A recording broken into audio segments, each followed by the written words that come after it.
games and beer, and man, it's been a BFIG so far.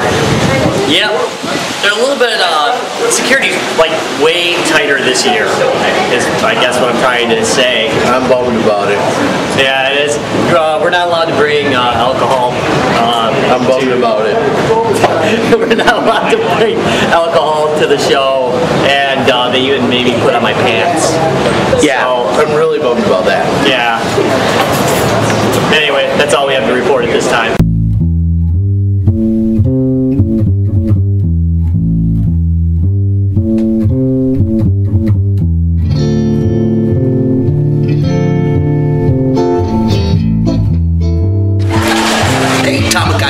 I'm here with Joel and Rob at the camera. And we also have with us today Katie Callahan. And Katie, you're with Phoenix Online Publishing. All right, tell us a little bit about Phoenix Online Publishing. Wow, that sentence is going to make me blind.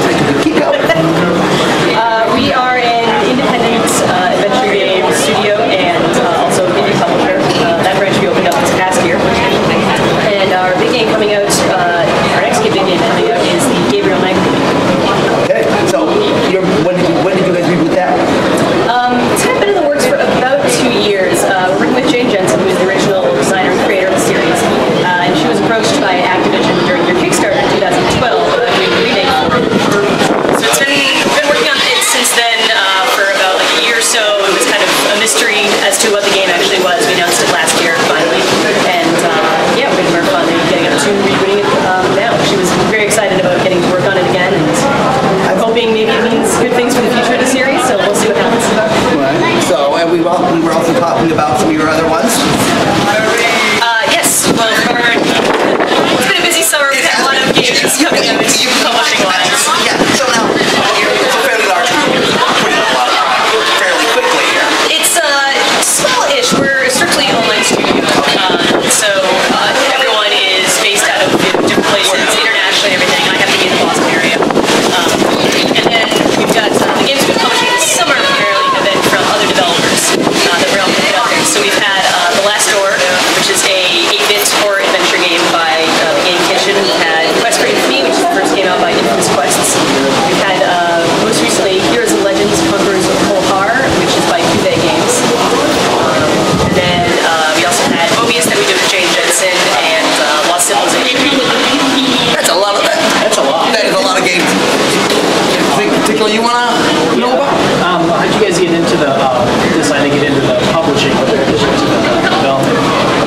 Basically, so when we were in development, we had briefly partnered with a publisher and get on stores and everything. There's a even short relationship that we had with them, and we ended up going out on our own basically. And it was kind of the idea that we saw very much firsthand how hard it is to kind of get in stores and to publicize, and to get through Steam Greenlight, especially. That took us about a year with Cognition, our first game, and so kind of we figured, well, we have all these relationships established. We've been building our own presence and our own press list, and basically, we can help other indie games to also get out there. Because it's kind of a hard haul if you're doing it, especially if you have very few people. So yeah. And again, doing it certainly as an online, that's not a brick and mortar. That gives you the advantage of being able to get publishers from everywhere. So yeah, exactly. I'm talking publishing, developers from everywhere. Right? Yeah. It's a late night. Really late night. So, anything new coming up besides the ones that you've just gone through? Those are our big ones right now. We've got some other projects to be announcing in the near future coming out as well. That's, right now, pretty much our focus is on Gabriel Knight. It's coming out on October 15th. Very excited about that. Cool. We will have some links on the website for that. As always. As always. As our webmaster stands behind the camera, and Rob, you really can walk on this side of the camera too. Yeah, I want people to see what you look like this morning. I don't think so. I'm pretty hungover. Come on. I'm not sure about that. No, I'm all let's cool. do it. Yeah, come on. I'm all cool. Let's do it. Come on. All right, but All right. I know what I'm going to do to you. I deserve this. Oh. Okay. So yeah, it was a really late night. It was.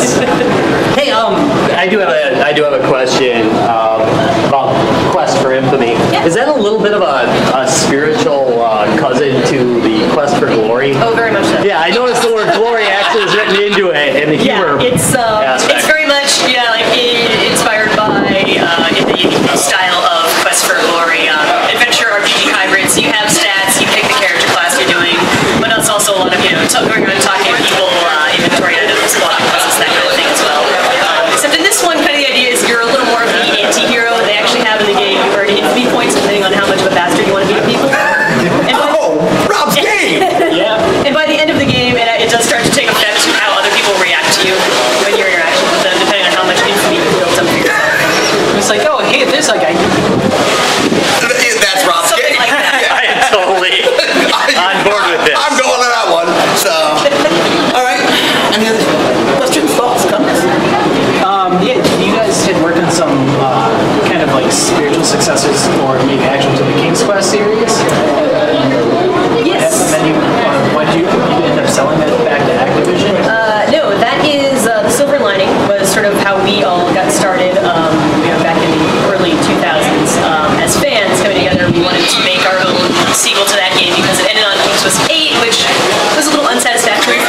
Yeah, I like I got on.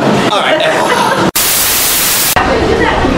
Hey, I'm Rob from Guys, Games, and Beer. That's Who Larry. are you? He's Drunken Larry. Are you drunk already, Larry? No. We don't do second takes. You know, and here's the reason why he's not drunk. Evidently, MIT's a dry campus. Who knew? Surprise! Who the fuck? I got a Quick campus. What do you know? Tell that changes. And I'm Joe. Back. You sure? I am. Give us somebody else. We've got Matt B here. Oh, right, I'm Jesus. Matt too. Yes, you are. Yeah. All right. And I'm with. I'm Jacob Clayman, lead designer with the Dirigiballers, and we're working on a train. We're working on a game about trains with guns on them in the Wild West. It's called Tumbleweed Express, the fastest gun in the West. And this game is genius. First I'll mention, really is. nice projection. That should come through clear. Thanks, Larry. Did I derail it? Rail puns. Rail puns. They go in one ear and out the other. For me, now it is. We've been working on this game for 3 years, so They're really funny though. we've heard them all. Yeah, well, we really appreciate them. Now, I played this game quite a bit. Oh, excellent. And I think everybody's seen it now. Yeah, I've seen the video. They've all liked it. We were all talking about it. So why don't you tell me how you got the idea for this game? Okay, so our team is from Maryland. We're part of the local IGDA DC chapter. And 3 years ago, November 2011, The what? the International Game Developers Association. Sorry. Okay. And we're with, like I said, we're with the District of Columbia local chapter. So in November of 2011, the local chapter promoted a game jam for the month. They were doing these pretty regularly, and it was open to anyone in the organization. Me and some friends from University of Baltimore showed up, and we met with a bunch of guys from the IGDA. And the theme of the game jam was tram combat, and the prototype concept that we came up with was a train rolling down the tracks, and baddies come up and they shoot at you. And we just went on from that, and we prototyped Tumbleweed Express. And we, over 3 years, we fleshed out the theme, the story, the narrative, all these gameplay features. And here we are today, 3 years later. How close are you to complete now? We want to start wrapping up in the next 6 months and move closer to completion, so that we can release the game hopefully on Steam. And if we can't get on Steam through Greenlight, we're hoping to release on other platforms. And worst case scenario is we just self-publish on our website. If that thing doesn't get greenlit, I'm going to eat my hat. I'm serious, people. Greenlight this one. Seriously, do it. Yeah, we're not kidding here. Well, thank you. Okay. So, again, very stylized game art-wise. So, you are the lead developer. Do you have are you doing all your own art in-house, or are you having that farmed out? All the work for the game is done in-house. We have a team total of about 9 people right now, but all the work gets done on a volunteer basis. The team meets up in earnest once a month for a 48-hour game jam session, and then in between each session, the team contributes, as much time as they can. Everyone's got their jobs and families and lives, and we can't ask them to give more than they can, but personally, for the last 4 months, I was like, we got to make this happen. So I've been programming the game for the last 4 months, and everyone's doing as much as they can to push it towards release. Awesome, you're using the Unity engine, right? Yes, we're building in Unity. We're currently using Unity free, and we have a Kickstarter running right now, and hopefully with the proceeds from that, we'll buy commercial licenses for Autodesk software, Adobe, Unity Pro, and so on. All that good stuff. Give us your Kickstarter site. Kickstarter, the whole link is a string of the. But if you go on Kickstarter and you search Tumbleweed Express Steampunk, you'll be able to find it there. Great, and we will have links on our site. What's the dates that it's open? We launched on September 2nd, a week and a half ago, and it goes till October 2nd. We're running a 30-day campaign. Awesome, and who did the musical score for it? One of the things that I really noticed on it was it has got a really good musical score. Thank you so much. Yeah, our audio is in-house as well. We have a composer named Arnaud Mose. He does all the audio for the game. He did all the music, and we have a bunch of sound effects from him as well. Okay, awesome. Yeah. Have you heard the soundtrack? Yeah, it's really good. It's really good. Really quite good. Let's see, is there anything else I want to talk about? Shooting mechanics, I suppose. How hard is it? It actually has good shooter mechanics, which a lot of hybrid games do not have. It just, you don't feel like you're fighting the controls on the game. Right. And I really like that about it. How do you get that honed in? Because it seems to be very hard for developers to do that. Sure. Well, okay, so my favorite part of development is showing at conventions like Festival of Indie Games, and what we do is, we show our game, people play it, we shadow them, we try not to walk them through the game as much as possible, so we shadow them, we see how they play the game, what they had trouble with, we write down hundreds of notes, and then when we go back on our own, we program and we iterate and we integrate all that player feedback that we observed, and then, we go right back out there to the next convention. So you do this crazy thing called playtesting. Yes. Yeah. Short form, yes. The number of things I've tried where you're trying to do something hybrid, the cursor for the shooting is either so twitchy you can't actually aim, or so slow by the time you shoot at it, it's gone. Sure. That's dead solid. It's like trying to play the roller coaster at the Gold Saucer. Right. Sometimes. Yeah, originally we had physical. So the way that our shooting works is that whenever your mouse is over an enemy and you click, the bullet travels instantly to damage them, and that's called hit scan.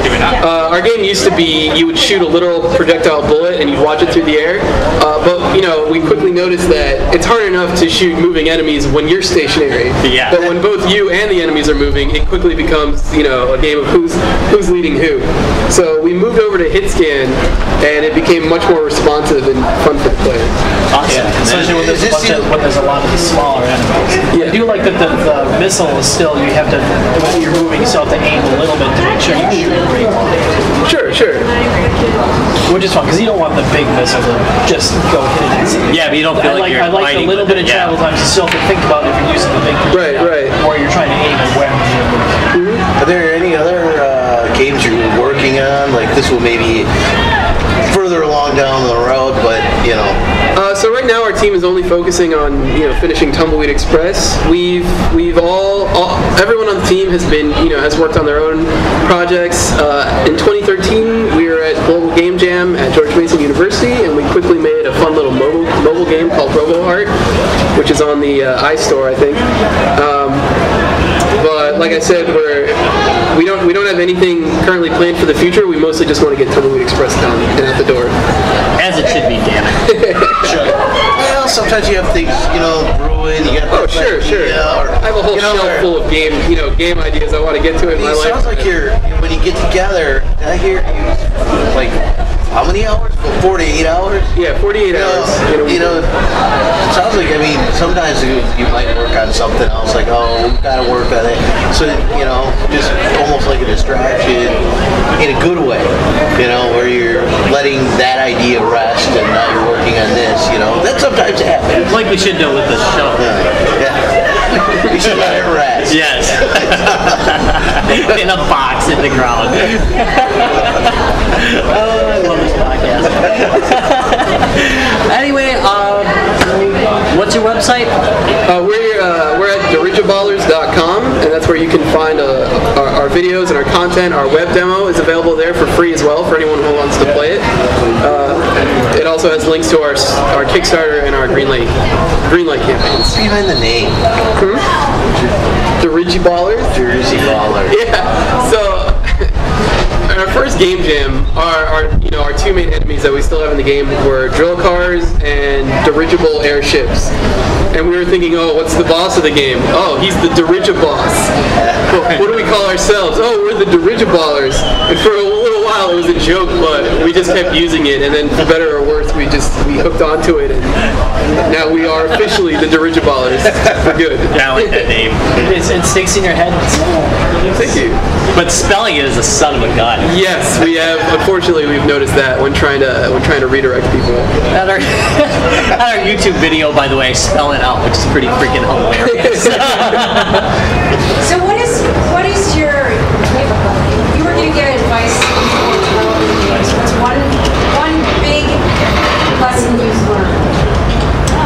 playtest. You know, everyone, everyone's got ideas, and everyone's got the skill. If you're a developer, you've got the skill to implement them. But it's hard to know if something's really good or effective, like a good or effective piece of design or game mechanic, until it's in your player's hands and you see how they play with it. When you're playtesting, the first thing that your player tries to do, and if it doesn't, if that doesn't work, you should probably think about programming it to work. Probably a good idea. You know what I mean? It's not, you write some code, you test it yourself and stuff, but having other people do it really draws stuff out fairly quickly because they'll approach it a little differently. You're so familiar with it, you sort of know what to do to make that thing work. Yeah, it's like writing. First thing you want to do when you're done is you want to have other people read it, give you feedback. If you don't have the reading, if you don't have the play testing, you're not going to know if you're doing what people are going to like. Yeah, it's got to stand on its own. You're not going to be able to. We love conventions, but obviously you can't stand behind your players in their own homes and coach them how to play your game. We've tried. Excellent. True. So what do you get out of developing games? Me personally? Yeah. I mean, it's a great creative outlet. I'm a programmer and a designer, so I'm a problem solver. Mostly, I love generating content and sharing it with other people. If I'm being perfectly honest, I'm a bit of a narcissist, so I love the attention. I love sharing it and talking and getting people's ear and telling them what I made and hearing their feedback on it. What's your favorite game? Oh, that's an impossible to answer question. The one that I play the most right now is League of Legends by Riot Games. It's one of my favorite games. My kid will appreciate that. He's killing me in that game. It's just because you suck. It may well be. Thank you, though. And thank you for coming on. By the way, we'll have links to the green light. If you do not green light this, we are going to send Larry over to date your daughter. No! Yes, we're going to. Okay? That's it. And if you can't get there, scorpions in your bed. That's right. Watch out. Uh-huh. It's true. Thanks for watching. Thank you so much. Thank you. Thank you. So cute. Wow. Okay. Right? All right. And 3, 2, 1. Hey, this is Rob with Guys, Games, and Beer. And with me is Travis. and Struggling Larry. and we are talking to Chris Bryant, with Tru Fun Entertainment. and we're going to be talking about Super Rad Ray Gun. Definitely the catchiest title I've heard on there, for sure. I'm already intrigued. Ready? You like GameBoy games? Yeah. You like old school GameBoy games? I'm a big fan of the Pixels. Oh yeah? We're going to be talking pixels here. Oh, more than pixels. Yeah. How did you come up? Obviously, it's influenced by Game Boy games, but how did you come up with this idea? So, go ahead. Really, Larry? So, as a kid playing video games, all I wanted to do was to learn how to make my own video games. So, finally, after years of going to school and programming professionally, I finally had the point where I could make my own video games. But I wanted to make the kind of games that I wanted to make as a kid. So, I wanted to make it as in-your-face retro as possible. And we were first starting, we first came up with the concept for Rad Ray Gun. We thought it was going to be like an NES style, but I wanted it to be even more in-your-face retro. So I was like boiling it down to simplest terms, and the old school, big, fat, 4-color Game Boy was like as retro as you can get. So yeah, the game's 4 shades of green, very Mega Man inspired. So Larry has just gotten onto the Game Boy, so he's a little behind. This is newfangled. Well, this is brand new technology. It's awesome. Brand new frontier. Larry, it's all new. Anything but pixel graphics? He's got card games. It's been a long day at BFIG. Yes. You guys are busy as heck. I'm just glad to be sitting right now. Like, I've been standing all day and sightseeing yesterday, so I'm tired. It's yeah, you guys have been have you even had like a moment of peace over there? No, not at all. No, it's been Kind of a good problem to have in this situation. yeah. Doing interviews and interviewing, just talking to folks. It's been great. So is this a game exclusively for PC, or? It's going to be on Xbox Live Arcade for 360, and it'll be on Steam for PC. And of course, it uses the 360 controller. It does. Well, it uses the PC keyboard. It'll work with all USB joysticks, so works with all kinds of input. So what's the hardest part about making a retro game? I mean, obviously you want it to be as retro as possible, but still I can tell by the play mechanics that it has some modernized play mechanics. Right. Well, and what we did, there's actually an original Rad Ray Gun on Xbox Live Indie Games, and we very much kept to the making it feel and play like a Game Boy game, so it is a little clunky. But with Super Rad, our publisher Midnight City said, we want Rad Ray Gun on steroids, so just go nuts, you know? So with the physics engine, we completely gutted it and started over, and we kind of took the liberties of making the game kind of play and feel like more of a modern game with the retro look and feel. Yeah, there's upgrades in this, right? Yeah, definitely. There's a whole upgrade mechanic where you can buy power-ups for your guns and your armor, and you collect what we call bits, which are currency in the game, and you collect those throughout the game, and you can use that currency to buy the upgrades. So that's right, Larry. You get to collect stuff. Yes, that's right. He's a tech hoarder and a digital hoarder. So what is the high level? I haven't got a chance to see the game, so what is it about? So it takes place in the 80s, and essentially you are a lab experiment gone wrong. Okay. So Dr. Yokoi, which Yoko Yunpei is the guy who invented the Game Boy. Okay. So you play as a lab experiment gone wrong. You are basically Dr. Yokoi's lab assistant, and the experiment goes wrong, and you become fused with the Game Boy. So you play as a half Game Boy, half man superhero, and you have to save the 80s from communist robots. So, yeah, it does not take itself seriously. It's a very fun fourth wall breaking storyline. So I totally forgot about that until you mentioned it, because I remember laughing as I was reading the storyline for it. Yeah, you're a walking, talking Game Boy. So nice. Pretty awesome. So what do you think the hardest part of developing this has been? Finding time is the biggest part, because I have a full-time job, wife and 2 kids, so every free moment of my time goes to Rad, and eventually you learn that the only thing you have left to give up is sleep. So that is the hardest part, is learning to operate on no sleep. Yeah. Yeah, I know about that one. Yeah, I know. Yeah, this guy too knows a bit about it. That's the biggest part, and also, with I'm sure any game development, you add one feature and you break 2 others. So it's progressively moving forward and then making sure you didn't break other stuff in the process. And it's just a constant. We add something and then test everything and then fix all the bugs, and then we can add another thing, and just kind of going through the motions there. So that is so easy to do. It's like, I didn't touch that. Yes, exactly. Why is that not working? Exactly. I'm way over here. Why is this broken? Yeah. But everybody points at you anyway, Yes, exactly. Terrible. Sound as well.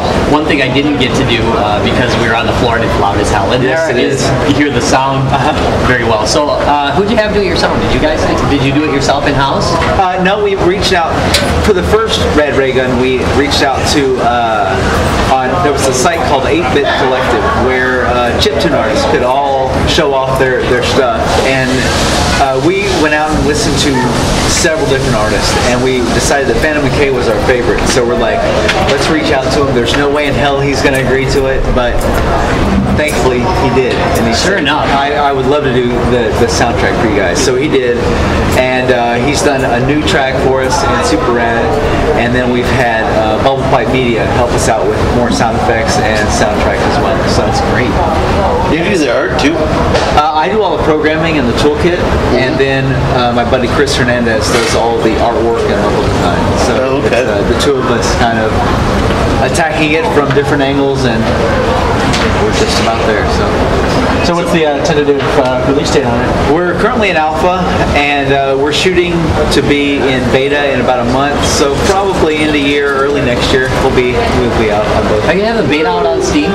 No, we've kind of gone back and forth on that, and it's common now. That's why. Yeah, exactly. And I think the early access model works more for multiplayer games to kind of get a subset of folks playing the game together to kind of work out the bugs of the multiplayer. But with this, I think we're going to wait until we're totally done with it and then get it out there. So you get the full experience. Just exactly. Yeah. So that just sounds like Yeah. Sometimes I find too that people get their hands on the beta version and then they play it for a little bit. They don't like something, and then they don't come back. Exactly.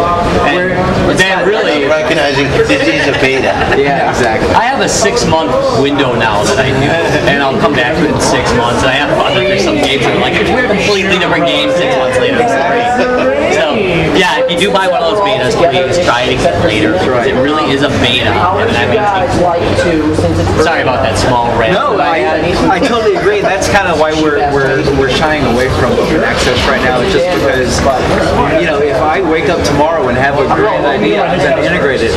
And if you've already played open access and said, okay, I get it, I'm going to move on, then you're going to miss out on that awesome bit of content. So we want to make sure we're happy with it before we show it to the masses. And where can they see Super Rad Ray Gun right now to check it out?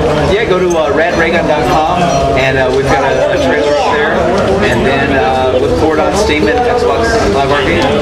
We'll look at it. All right. Well, thank you very much for coming down. Awesome. Thanks, guys. It's been great. Bye.